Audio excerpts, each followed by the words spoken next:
Yo, fellas, wake up. It's showtime. Come on. We gotta get it. It's the show? Right, it's the show. It's time for the show. Oh my God. Oh my goodness. Okay. Yeah. I guess we're live. Good morning, afternoon, good evening. Yes. This is Various Fields with Hayes the Third. I'm Hayes Fields II. And this is Barnaby. And I'm Lex.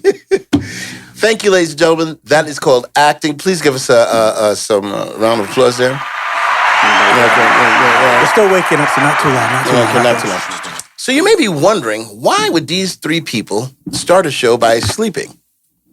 Anybody have any ideas as to why?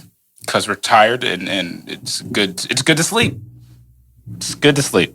Okay. All right. What's the second reason why we would do that? Oh, because it's the topic for the show. Oh my God. goodness. Yeah, okay. I had no idea. Okay, well, then so riddle me this, Cape Crusaders. Oh, nice. What state do we all live in? A state of waking. Let's see. Criminal state. A living state. The state of New York. The consciousness state. State of consciousness. State of consciousness. And so for the next two episodes, we may do we do the pillow bit in the next half hour or not? I mean, we might. But in any case, we'll see. But we are going to be talking about two topics in the next two episodes. Mm-hmm. One being sleep, and the other being dreams. Sleep and dreams are various states of consciousness. Indeed. And how so I want I think that sleep is still one of those things that scientists have not completely understood, and dreams as well, to some degree, because we sleep, but yet our body still operates. Oh my God, yeah. No. But what I'm saying is, okay, listen what I'm saying. I guess if you're asleep, I guess that's an unconscious state, I would imagine. Yeah, there's several levels of there's in sleep. Unconscious. Right. But your ears are still working. In some states. And some states, but in other words, I can walk into a room when you're awake and say, "Hello, Lexington. Hello, Trey," and you guys would respond. Right. But whilst you're sleeping, if I use the same tone, "Hello, Lexington. Hello, Trey," you would not hear me, for you would then be asleep. Indeed. But if I go, "Hello, Lexington. Hello," you might be woken up with those same ears that did not hear you at me at that first volume. Indeed. So what is that all about? I'm pretty sure our body does put us in like a soft paralysis state. It is. I like that. It is. Our body puts us in a soft paralysis state. In fact, this is where some of the concepts where people say they unfortunately experience either sleep paralysis or they have sleep demons is a thing that people experience. Sleep demons? Paralysis demons, people call it sometimes. Cool. Sleep paralysis demon, yep. But that's the thing where there's a couple of things associated with it. But the main thing is your body does actually, for your own safety, actually puts you in has a soft paralysis state where it does release, I don't want to call it pheromone, but it does release certain things in your body that make sure that your muscles will be kind of sometimes numb, things like that. Mainly so you don't thrash around. Also so you don't sometimes choke on your own, if you're breathing, things like that. It's more like a safety thing. But every once in a while, usually when you're doing that, you're unconscious or your only thing that's active is your subconscious, which is part of dreams. We'll get to that later. But while you're in that state, you're not aware of it. It's not a big deal. Some people happen to wake up before the rest of their body wakes up, which is a surreal experience. So then you can't move sometimes. And that's a really weird experience. But yeah, technically, it's a safety thing.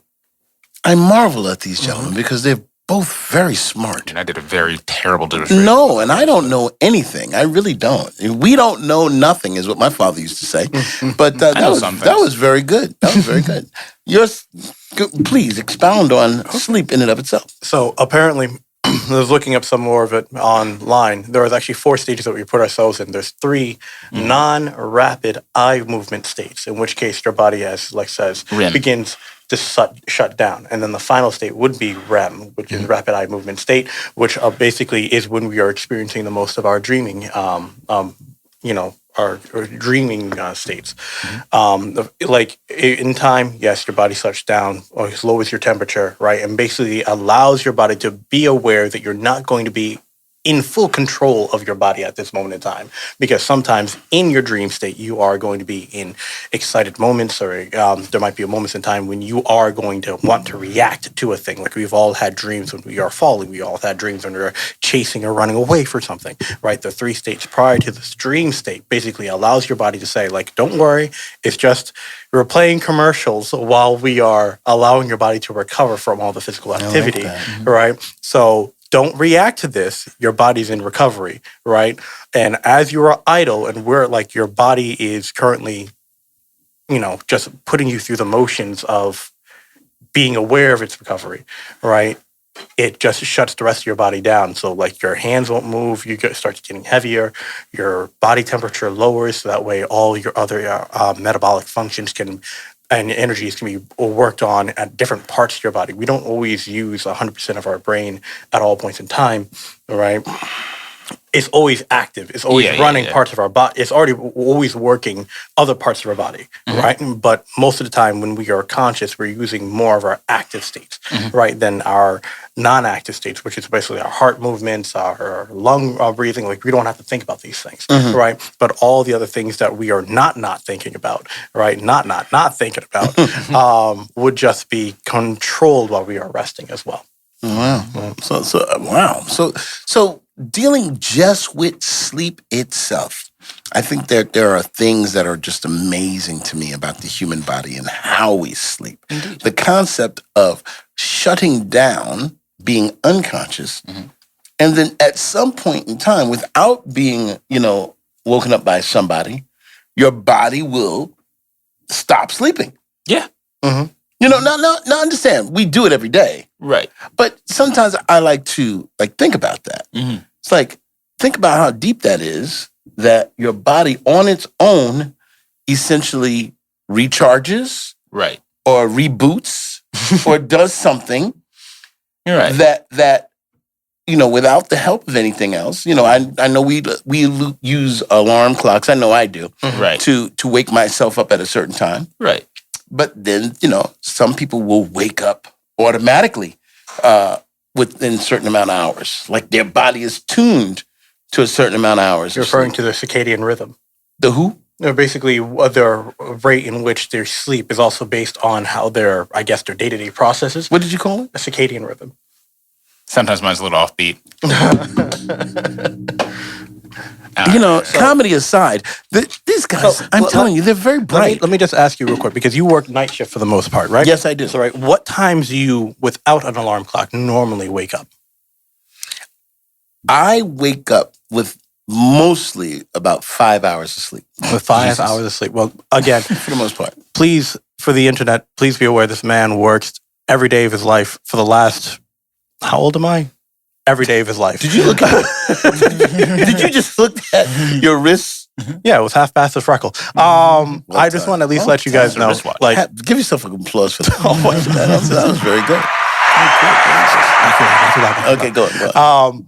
But yeah, no. So yes, he's worked a lot. So I guess 5 hours works for him. Doctors recommend that you get more than 5 hours of sleep a night. At the very least. At the very least, right? I know the rule is still out whether or not you need to have more than 7 or more than 8, more than 9, right? It really just do whatever works for your body, but definitely more than 5. But there may be something to my age, because I also hear that as you get older, you use less sleep. I've heard the exact opposite. That's Really? crazy. Yeah, I've never heard that in my life. I've actually heard that you actually get more sleep and you require more sleep somewhere within the age of like your late teens to your mid 20s. Oh, sometimes, yeah. All right. Education thing. All right. All right. You're right. Maybe Not just because of stress or anything. No, like not that, just but because during that time from you're like still high school to college. Yeah. Well, because your body's still growing and still regulating, so it needs more time to kind of like process those extra energies I was talking about, the ones that you often use for sleep, to also grow your body. So like you eat more, you're on a high overcharge, right? And your body's just saying, oh, I'm going to change from a child to an adult figure. From a child. Right. It's a metamorphosis process. So it's like all that time, you're like, oh, I could run all day, and you just pass out middle of the day because you're exhausted. It's not just because you're studying for your SATs or your preliminary exams. It's because your body's actually recharging and using those energies to grow your bones. But can your body, maybe I was wrong about what I heard about it, but but can your body train itself or do it in such a habit that your body wakes up? Yo, absolutely. Absolutely. Yeah, I mean, that that is exactly what I'm talking about with your circadian rhythm. So basically, if you are working night shifts, for an example, you might work a shift from like 8 p.m. to like 7 a.m. All right.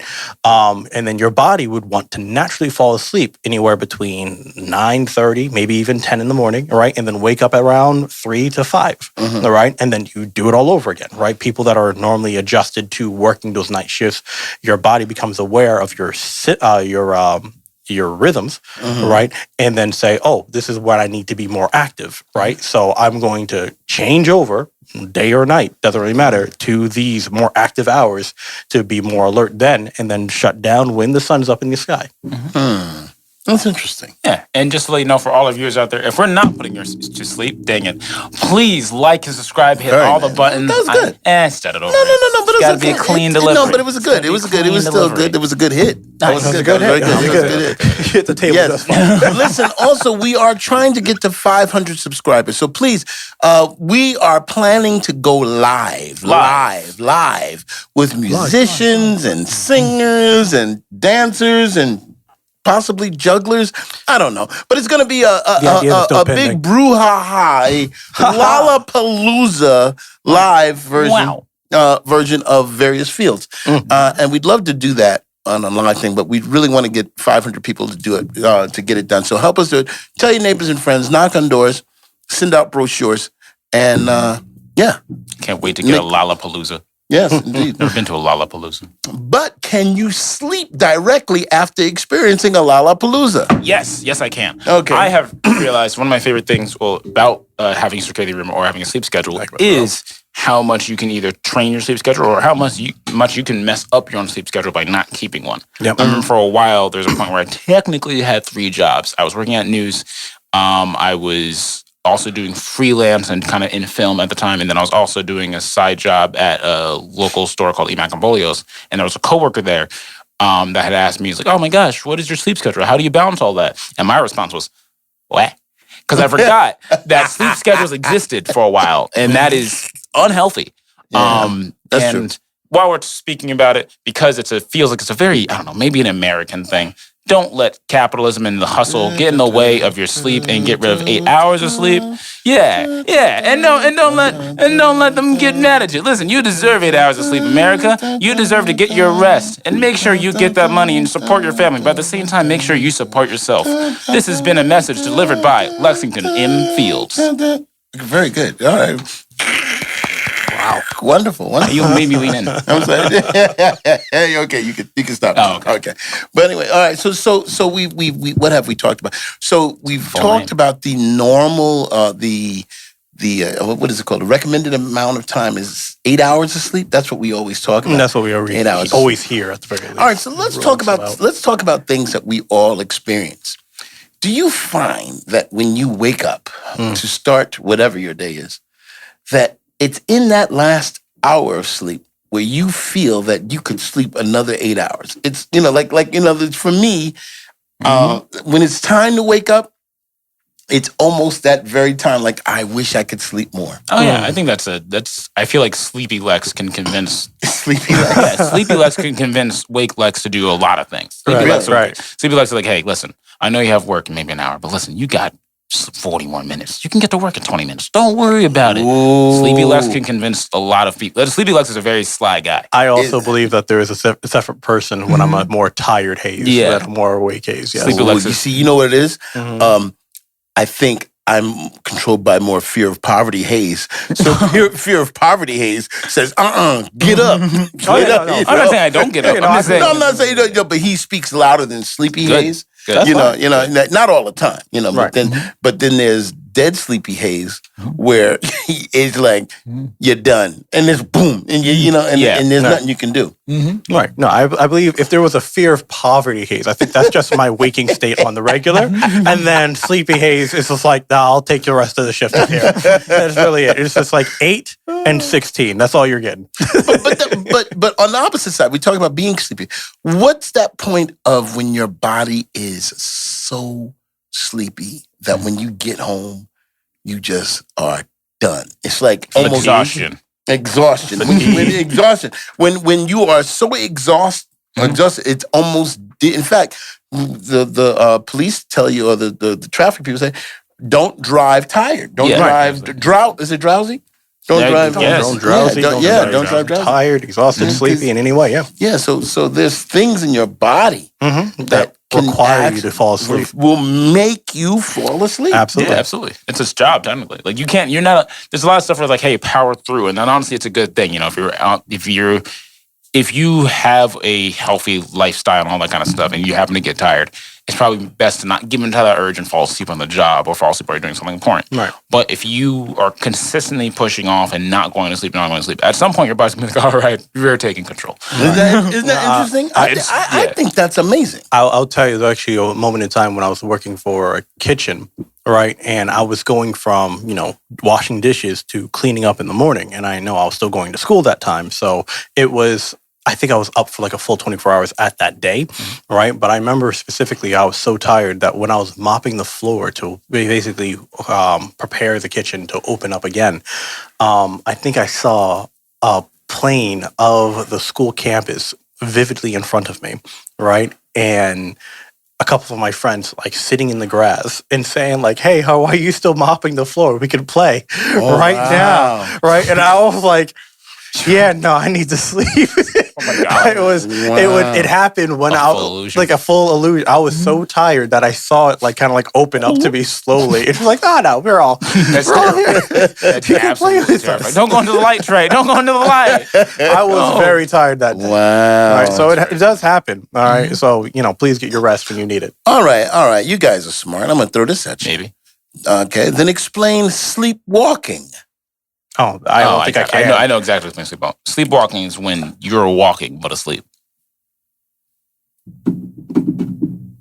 And that's it. Well, thank you for our time. Bye. Thank you for No, I want more. Give me more. Talk to me about. I can't speak on it directly because I don't have this. What do you want to call it? Condition, a situation, or however you want to. It's more than a situation. Right.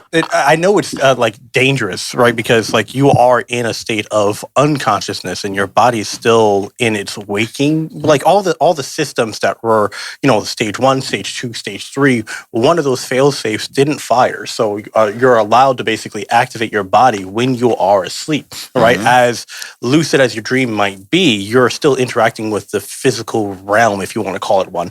Right. And your body is more or less going through its familiar actions throughout the day, because a lot of sleepwalkers can very much walk down the stairs, open up doors in the refrigerators, grab a cake, and then go right back to sleeping, right, as if nothing happens. There are also some people that go through states when they are up, standing up from their bed, and that's just as far as they've gone, right? In which case you probably have like some type of haunted situation when your family, familiar, or whatever the case may be, is like staring dead at you, right? Maybe in their dream they were just checking on you, seeing if you're okay, and you just see a figure outside your doorway just staring, That's very specific, because I've actually had that exact experience when I was younger. I think I stayed over a friend's house. for a little bit, and they had like a small slumber party. So they had a friend's house, and their other friend was there. That other friend of mine was sleepwalking, and that was my first time ever experiencing it. And another thing about sleepwalking is, or when you go to sleep, people don't forget your eyes do roll up in the back of your head. It's like, and they just look and all that stuff, but you don't see it because your eyes are closed. But if you're walking around sleepwalking, sometimes they like have like a little slit in your eyes because you're like slightly seeing. So this dude was just walking around with his eyes rolled up in the back of his head, walked into my room, and I was terrified. And then he just asked, "Can I have some water?" And I just went, "It's not my house." And he went, "All right." And then he just walked away. And I was like, I was absolutely terrified. You know? But yeah. So is that the official answer to those who are sleepwalking? Well, for the official answer, I would like If you're supposed to wake them up. There's two things. Oh. There are a couple of things here. So if someone is sleepwalking and they're about to go down the stairs, you wake them up. If they are like, yes. Really? Go on. And if you are experiencing some sleep, they're just in their room and that type of stuff, they will sometimes put themselves back to sleep, go back to sleep.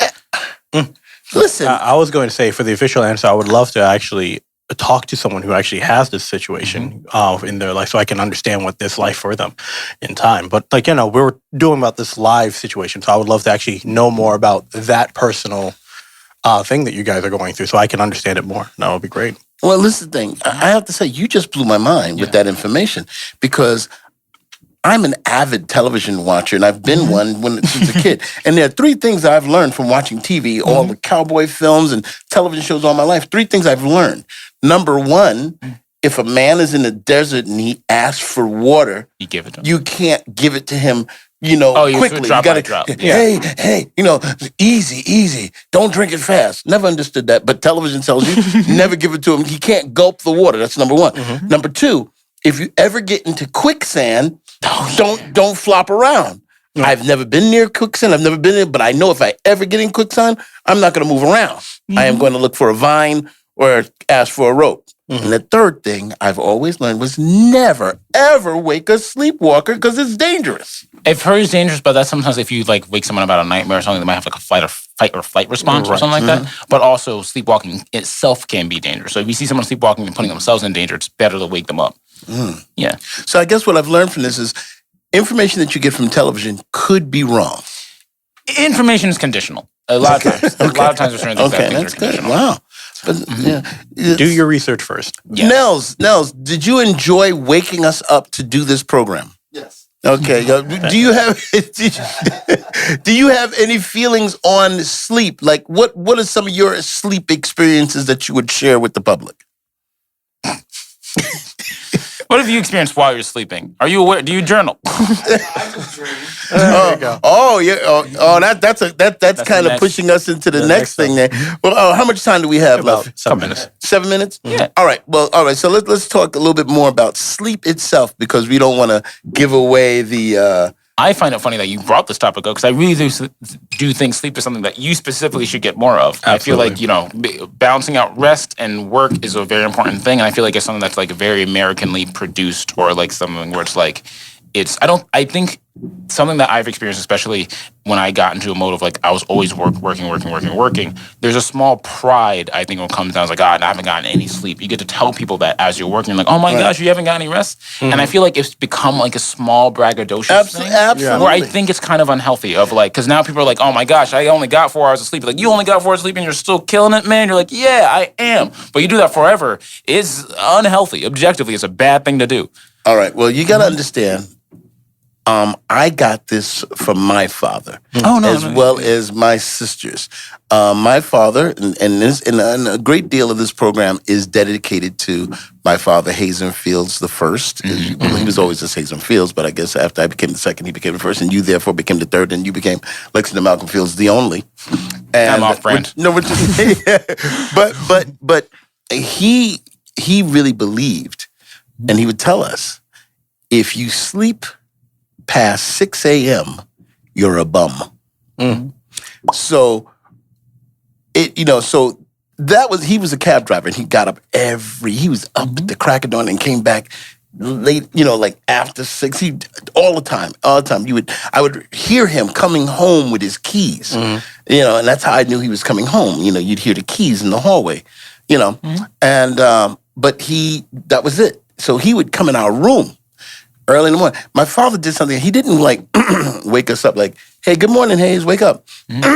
He would continue a sentence that apparently he thought he was talking to me about the previous night. So he would walk into my room with a big That's opening funny. of the door. That's a good bit. Plow, plow, and say, and so Johnny was going to the store. And I'm like, huh? And I'm trying to game. And That's why he woke us up with Johnny. See, now I remember that actually. So slightly faintly. He would just say Johnny was going to the store.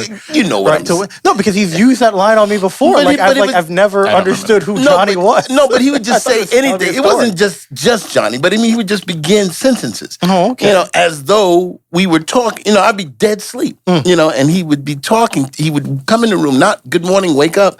You know, arouse me to sleep. He would open the door with a big of a blam blam, and continue a supposed conversation. and you'd still have you have to catch up. And your brain have to kind of like figure what's going on. Right. Your brain would think that you're already in a situation that you probably missed or probably had to catch up to. That's actually interesting. That's a psychological. And my father did a lot of psychological things. So that's why me and my sisters, we have a lot of interesting we have a hard time not sleeping. You'll know your aunts do the same thing. We don't sleep a lot. We work a lot. My sister, Portia, has been retired. Has never stopped working. She's actually a betrayer of those who are retired. But she's works more now. And my sister Michelle, same thing. You know, she does everything. She's retired, but yet she works as though she's not.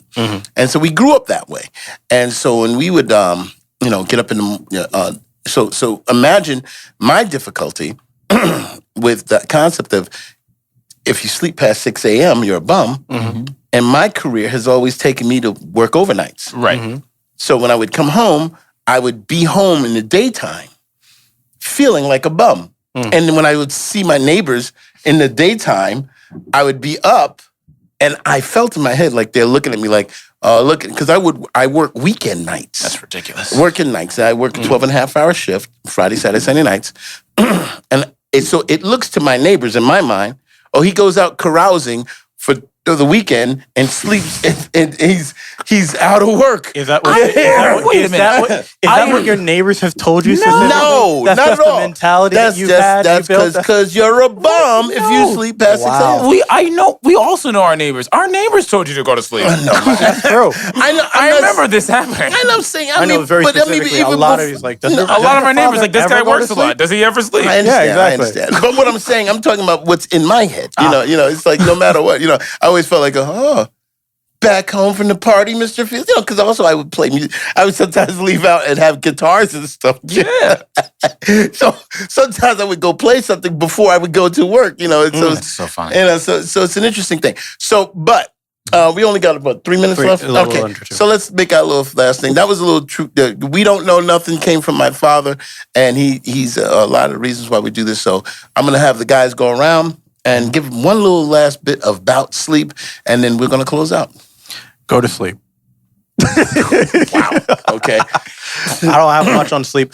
I do want to say just like, make sure you take care of your body and make sure that you find a rhythm that works best for you, right? You don't have to be up for 5 hours. You don't need to sleep for 9. Just find ones that work best for your personal day and rhythms. Okay. Sleep is a part of your health, like my brother said, so that's very important. Something I found out that's very important for me is when I've had a hard time going to sleep, start your winding down process early. I always used to just try to lay my bed and just tell myself to turn off. Like that would work, but make sure you have a process of going in and taking a shower, then brushing your teeth, then making sure you get into whatever clothes you sleep in and make that almost a routine and a version of a ritual. So this way when you're have time, your body also knows it's going to sleep, takes itself to sleep, and you have a little easier time sleeping. All right. My last little bit is this. There's a scripture in the Bible that always confused me because I work nights, and the scripture would say something to the fact that work while it's day, because when night comes, no man can sleep. And I always felt no man can work. I'm saying work while it's day, because when night comes, no man can work. And I always felt that was like a juxtaposition of what my life was, because I worked at night. So I really believe that scripture kind of referred to do what you can in your younger years, because there's going to be a point in time when life gets to the nighttime, that you won't be able to do what you always do. So I just want you to ponder that. And, and as my family would say, good night, sleep tight. Don't let the bed bugs bite. When you think about that, that's kind of a disgusting thing. Fumigate your house. Yeah. All right. Disciples have night shifts? Yeah. Huh? Do disciples have night shifts? I can only imagine that some of them might have. Yeah. Well, they all had a Job. That's good. That was good. Pretty good. That's very good. Ladies and gentlemen, good night, everybody. I love you guys. Love you too. That's good. See you next. Catch you later. Bye.